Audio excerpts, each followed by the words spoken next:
Hello everybody, it's Care from Wild Book Garden, and today I'm here with my November wrap-up.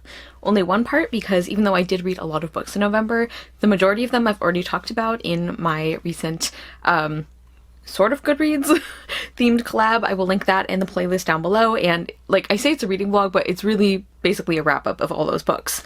Lots of big winners, so please check that out if you're interested in the other books I read in November. These are just going to be kind of the rest that didn't fit into that project. And I also want to mention that I am participating in the St. Martin's Press boycott, so I will not be reviewing any titles from that publisher at this time. The first one I want to talk about is The Light Princess by George MacDonald. This was actually a reread for me. This is a fairly short fairy tale, and it was our Past It Classics pick. I was the one who led that discussion. I will link that below. And we actually read and discussed two stories, and as I said, this one I had actually read before. I just really love George MacDonald. I love the way that he writes. His writing is really beautiful. It has a wonderful sense of humor. I think the emotion and the characterization is really good, and I especially am impressed with that because he is writing in such a short format. And also I feel like with fairy tales or fairy tale like stories, a lot of times the emphasis isn't really on characterization or character development, and I feel like this one really has that. And the basic premise is that it's about a princess who was cursed so that she doesn't have any gravity, so she floats all the time. And it's like literally she doesn't have gravity, but also like figuratively. And I think that there's a lot of really beautiful things that this story says about kind of the symbolism of gravity and like emotion, and how like in order to have like joy and love, you have to accept the possibility of being hurt. And I just thought this was really interesting. I do want to mention that there is a really unnecessary couple of scenes involving two of the king's advisors who are very like Asian coded, and it is super uncomfortable. It does not need to be there. So yeah, I just wanted to mention that, just be aware. But overall I did really enjoy this. I gave The Light Princess 4.5 stars. Next I finished Cold Fire by Tamora Pierce. I feel like I don't usually hold books up on this side, but that's the way that I'm sitting, so we're just gonna go with it. Yeah, so this is the third book in the Circle Open series, which is a sequel series to the Circle of Magic books. I will link the live show that was on Bethany's channel down below. I continue to love this series so much. Daja is our main character in this book, and as with the other books in the series, she is sort of like accidentally finding her first student or students, and she feels very out of her depth because she still feels like a student herself, but we do see her kind of accept this responsibility, and this is in a setting that is very like cold and wintry feeling, so I really loved that atmosphere. And there's also a mystery element where there's like an arsonist, and these fires keep getting set or starting, and people are really getting hurt. There's starting to be actually a lot of people who are hurt or losing their lives, and so they're like, Dasha and the other characters are trying desperately to figure out who this is. And I thought that mystery was incredibly compelling and interesting as well.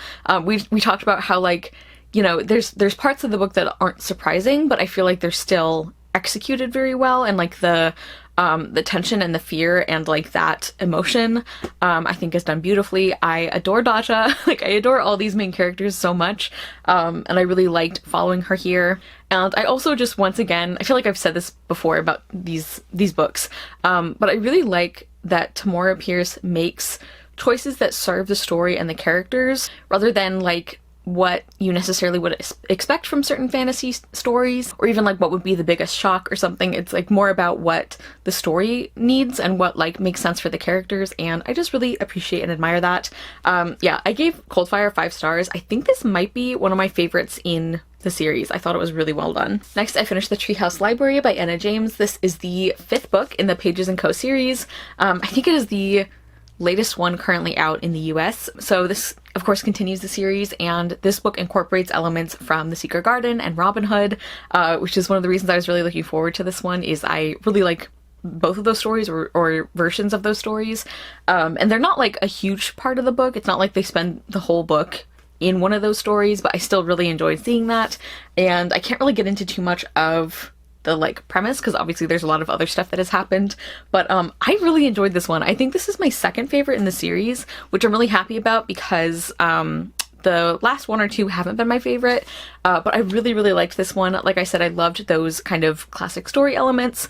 I'm really enjoying like the kind of second friendship group that we're getting here, because we have like Tilly and kind of her friends and like what they're doing with the story, but now we're also following sort of a group of friends that are like connected, like they also know Tilly and like their stories are connected, but we're also spending time with them separately. And I really like that. Like Alessia, I think, is so funny. I really like her. Milo is such a sweetheart, and yeah, I'm just like really continuing to enjoy these books. And again, I'm glad that I liked this one so much. I'm continuing to really enjoy these books. As I said, I'm not pleasantly surprised, but I'm like glad that I really enjoyed this one, because I was a little worried that like maybe I wouldn't like the later part of the series too much, but I'm really liking this. Characters are great, friendships are great. Yeah, 4.5 stars. Really enjoyed that. Next, I finished A Flash of Fireflies by Aisha Bushby. This is a very short story that is, I guess you would call it fabulism, maybe. It mostly reads like a contemporary, but there's one sort of fantastical element. Our main character is Hazel, and she is starting a new life in England. I believe she's moving from Kuwait, and she's obviously really, you know, nervous about starting a completely different life, and to make matters even worse or more stressful, her parents actually aren't coming with her at the beginning. They have other things to do with like the move and getting set up and everything, so she's being sent to a new country by herself, to stay with, I think it's her grandmother maybe. And Hazel is also worried because when she was much younger, she was visited by these fireflies, who would like tell her to do things, that she had to go on quests in order to like appease them and stop bad things from happening to her. And these fireflies are like a manifestation of her OCD, and she doesn't want people to think that it's getting bad again. So Hazel has a lot that she's dealing with, and I thought this was very well done. I mentioned in my TBR that I also have OCD, and I really valued seeing the way it was shown here. One thing I think is really interesting is I feel like Aisha Bushby doesn't like over-explain the connections between the things that Hazel experiences with the fireflies and like how those are like compulsions or like obsessions, and I kind of like that. I think that's kind of cool. I definitely think like if you read this book and you don't have experience with OCD, I definitely think you'll still like, you know, understand the connections and see what's going on, but it was kind of, I don't know, not validating exactly, but like it was a really interesting experience to like read this story and to like just understand, you know, to just like click with the way Hazel like thinks about things or like views things, like the wording, you know, like the way that she would get these quests and things like that. But I feel like the author doesn't feel the need to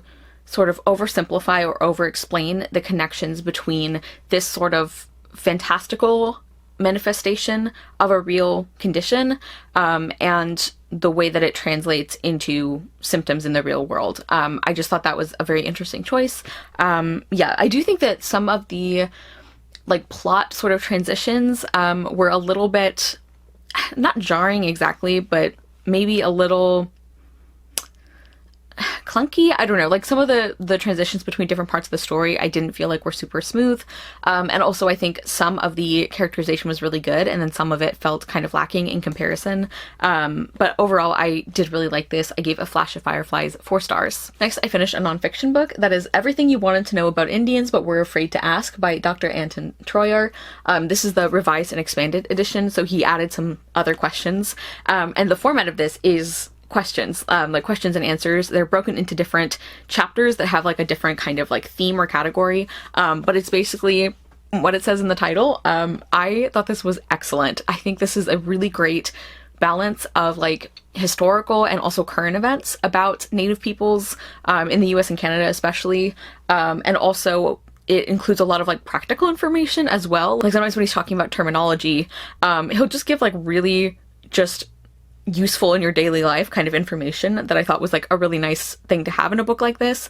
Like for example, I did not know that the designation of what band somebody is part of, like their native nation and then like their band, I didn't realize that that band label is like essentially meaningless for most Native peoples, that was like a category that was completely just made up by colonizers. And so when he's talking about that, he's like, I mean, this isn't like offensive to like use somebody's band. It just isn't very useful. So I thought that distinction was really interesting. And that's just kind of an example of how like practical a lot of the advice was. I found this super readable and super approachable. And I also think that even if you are familiar with a lot of the concepts or information he talks about, number one, it's still, I think, important to like read people's experiences who have experienced that anyway, like even if you're familiar with it. But also number two, I feel like the examples he uses or like the certain kind of take he has on things, the perspective, just the wording of certain things, I think like you're always going to still find like valuable insights even in content that you are familiar with, like the broad strokes. And I also liked that in some of the question and answers, he acknowledges that there are some of these issues that are not simple. You know, like there's not like a quick, easy answer to it. He gives kind of like some ideas, you know, some like background, some concepts, some differing opinions for people. You know, maybe he'll mention the side that he's leaning towards, but like he doesn't oversimplified when it is a really like complex issue. So I just really thought this was fantastic, would definitely recommend it. And I gave everything you wanted to know about Indians but were afraid to ask 5 stars. Also, as you can probably tell from the title, there is some like humor throughout it as well, so I thought that was great too. And then finally I finished 2 graphic novels. The first one is Huda F Cares by Huda Fahmy. This is a sort of sequel to Huda F RU, which are like kind of inspired by her story, but they're not meant to be graphic novel memoirs or anything. And so in this volume, Huda and her sisters and her parents, most of her sisters, one of them is staying at home, but like they're doing a family trip to Disneyland.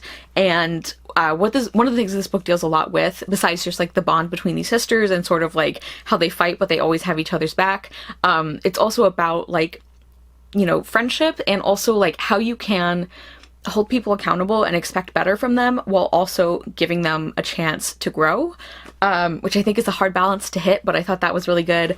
Yeah, I really like the art and the humor. Like I found it really funny. I loved the sister relationships. I thought the thematic elements were just handled very well. I am really loving Huda Fahmy as a graphic novel artist and writer, so yeah, really loved this one as well. 4.5 stars. And then finally, the last book I finished in November is Squire by Sarah Alfaghi and Nadia Shamas. And this is a somewhat longer graphic novel, and it is set in a fantasy world where our main character, Aiza, she is one of an oppressed group that have been like taken over by this colonizing force. So Aiza has grown up as a second-class citizen, and she's always dreamt of being one of these like elite squires, like these elite warriors. And she finally gets her opportunity to like be in that kind of training regime or program. But as she gets farther and farther in the process, and as she learns more about what this oppressive regime is doing and what is going to be expected of Aiza, she starts having second thoughts and starts questioning if she can do these things, if she should be a part of this, even if it means that she would be able to like achieve that dream that she had.